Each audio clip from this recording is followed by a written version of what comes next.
राधे राधे। तो कैसे हैं आप सब?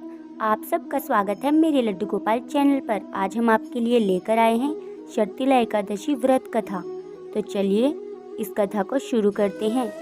एक समय दालंब ऋषि ने पुलस्त्य ऋषि से पूछा, हे मुनीश्वर, मनुष्य मृत्युलोक में ब्रह्म हत्या आदि महान पाप करते हैं और जो दूसरों के धन की चोरी, दूसरे की उन्नति देखकर ईर्ष्या करते हैं, परंतु फिर भी उनको नरक प्राप्त नहीं होता, तो इसका क्या कारण है? वह न जाने कौन सा अल्प दान या अल्प परिश्रम करते हैं जिनसे उनके पाप नष्ट हो जाते हैं। यह सब आप कृपा पूर्वक कहिए। इस पर पुलस्त्य महात्मा बोले, मुनि, आपने मुझसे अत्यंत गंभीर प्रश्न पूछा है। इससे संसारी जनों को बहुत अत्यधिक ही लाभ होगा। इससे जो इसको इंद्र आदि देव भी नहीं जानते, परंतु मैं आपको यह गुप्त भेद अवश्य ही बताता हूँ। माघ मास के आने पर मनुष्य को स्नान आदि से शुद्ध रहना चाहिए और इंद्रियों को बस में करके काम, क्रोध, लोभ, मोह, ईर्ष्या, अभिमान आदि का स्मरण नहीं करना चाहिए। उसको हाथ पैर धोकर पुष्य नक्षत्र में गोबर, कपास और तिल मिलाकर उपले बनाना चाहिए। इन उपलों से 108 बार हवन करें।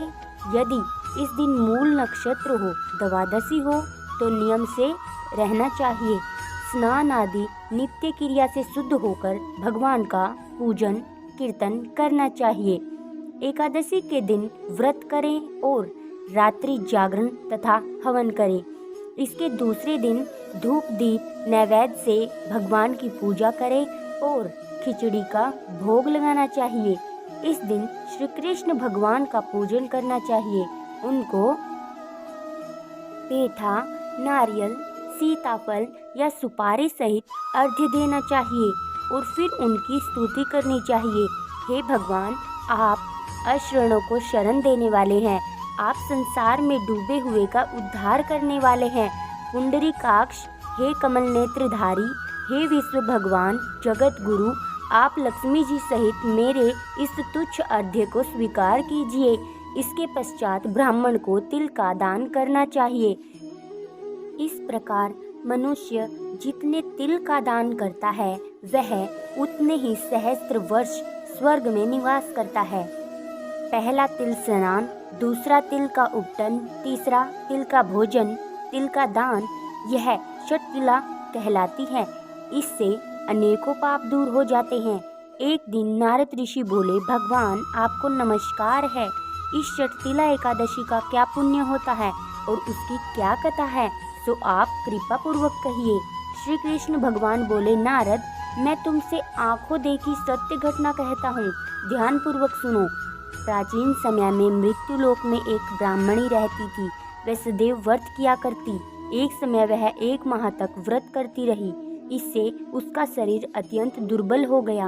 वह अत्यंत बुद्धिमान थी, परंतु फिर भी उसने कभी भी देवताओं तथा व्रतों से अपना मन अस्थिर नहीं किया।